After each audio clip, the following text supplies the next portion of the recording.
Good afternoon, teachers. I want to take a couple of minutes to just go over the highlights from your readings this week.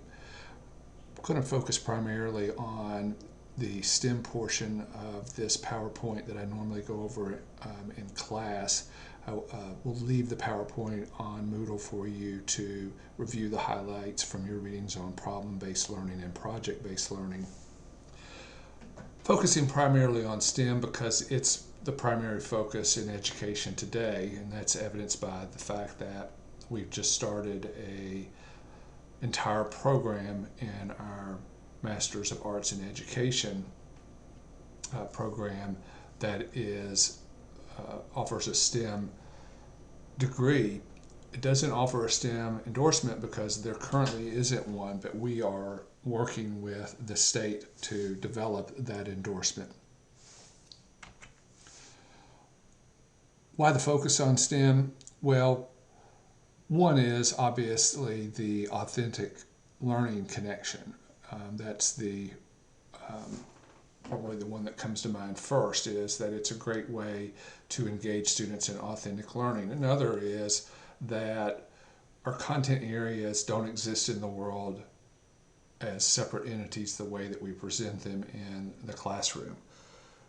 You're not at work and you don't just think, oh, now's the portion of my day where I'm going to engage in language arts and I'm going to read and write.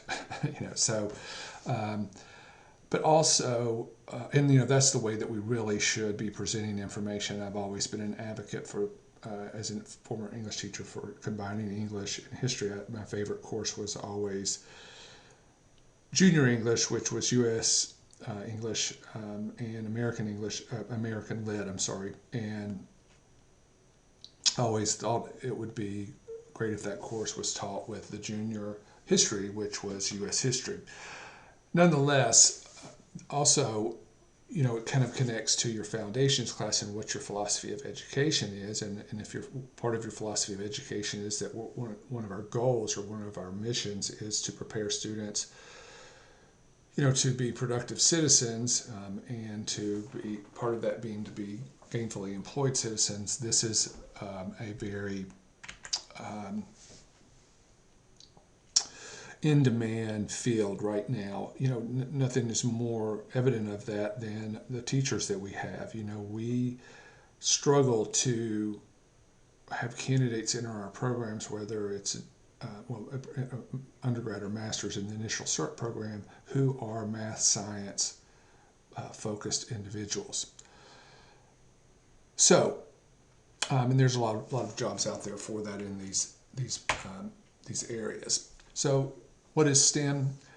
STEM learning is obviously geared towards providing children with a cohesive and conducive learning environment that will expand their knowledge in fields related to technology, engineering, math, and science. More detailed definitions of those are provided in the PowerPoint. I won't bore you with them here. STEM lessons often seem similar to science lessons and science experiments, and in some ways they are, because genuine science experiences are hands-on and inquiry-based. But if you look at the basics of an ideal STEM lesson, you'll see some substantial differences. STEM lessons focus on real-world issues and problems. Students address these real social, economic, and environmental problems, and they seek solutions for them. A STEM lesson that comes to mind is one that the STEM educator that we hired a few years ago, Dr. Jessica Ivey, presented in her presentation while she was applying for the job. And that STEM lesson, who in here has had a leaky faucet in their house? And you think it's annoying. Most of us would agree on that, but how many of us sit down and think about, wonder what that's costing me, a day or an hour or a month?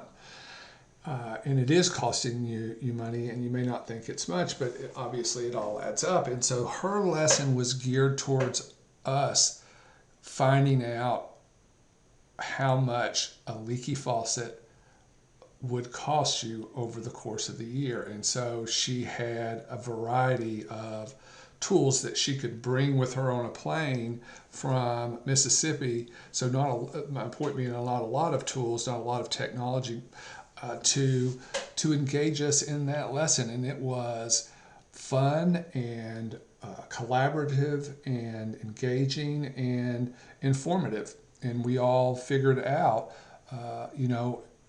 to some degree, what it would cost us.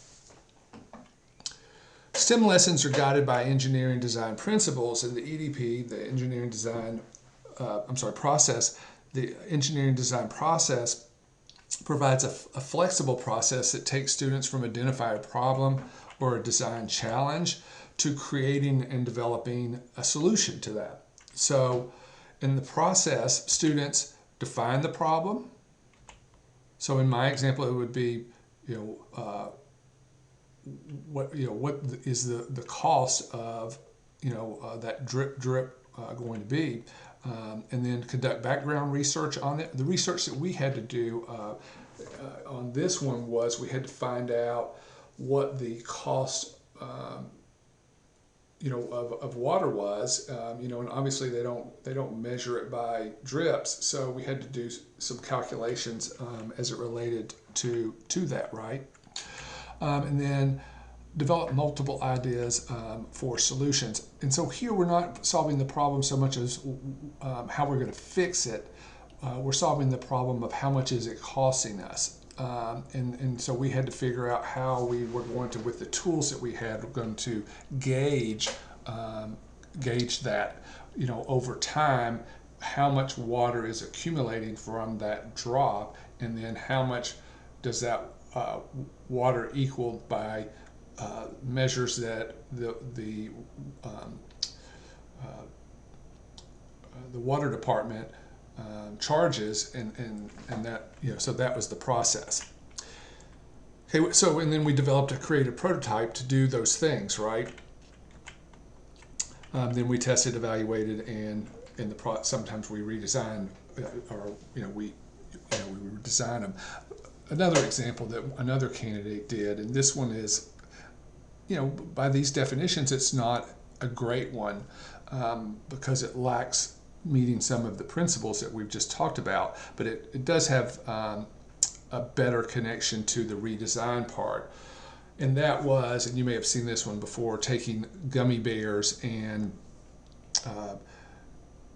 creating a parachute for them that will hold them aloft the longest, right? With just some things like straws and paper towels or saran wrap, and just regular kite string. And there is a lot of redesign that's involved in that process as you test it the first time and it immediately falls to the ground like a rock, and you go back, or your parachute blows up, and doesn't work. So there is a lot of that involved in the process. Okay, and again, this sounds a little bit like the scientific method, but during the engineering design process, teams of students try their own research-based ideas. They take different approaches, they make mistakes, and they accept and learn from them, and they try again. The focus is on developing solutions, and it's very much focused on the process. STEM lessons immerse students in hands-on inquiry and open-ended exploration. The path to learning's open-ended within the constraints, and generally the constraints, as I alluded to earlier, involve what materials we have available to us. And a lot of times the materials we have available to us are gathered over a period of time, right? But sometimes they're just whatever we have that's available in our room. So it can be kind of found objects depending on what the experiment is. The student's work is collaborative. Decisions about solutions are student generated. STEM lessons involve students in productive teamwork. Helping students work together as a productive team is never easy if you've been in the classroom.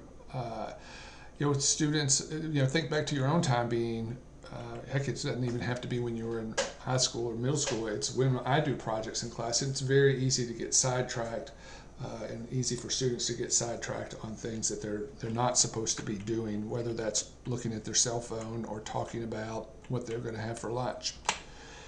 So it becomes exponentially easier if all STEM teachers at the school work together to implement teamwork, use the same language, procedures, and expectations for students. Best case scenario, we would like to involve an art teacher, at which point STEM becomes STEAM, right? Because art can play a critical role in all aspects of the process, including the design. STEM lessons allow for multiple right answer, which is a part that I really love about it. Going back to talking about building the parachute for the gummy bear, there are many different ways you could make that parachute, and that would result in the same amount of time that gummy bear would be floating in the air. Again, it kind of goes back to that process. So many right answers, and it also allows for us to reframe failure as a necessary part of learning, which it is, and that many students, I think of my own daughter in particular, struggle with that. I think of teachers. This was something that came out of NTI, talking with a colleague who is over technology at the Archdiocese. Teachers really struggle because they didn't want to fail. They didn't want to look stupid in front of their students. But that's always a part of growth, right? Or often a part of growth. STEM classes, by contrast, always provide opportunity for multiple right answers and approaches. The STEM environment offers rich possibilities for creative solutions. And when we're designing and testing prototypes, teams, they may flounder. They may fail to solve the problem, and that's okay. The expectation is that they're learning from what went wrong, they're trying again, and then also that during the process and at the end of it, the discussion part of it, the reflection, okay, it continues to take place. Okay, and that's where I'm going to start. It's a good thing you heard me kind of speeding up there at the end, because I do have a limit on the upload the time of this video. If you'd like to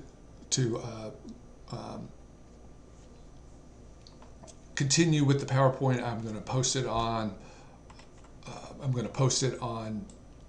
our Moodle page, so that if you want to review the highlights from the problem-based and project-based learning, you can do so.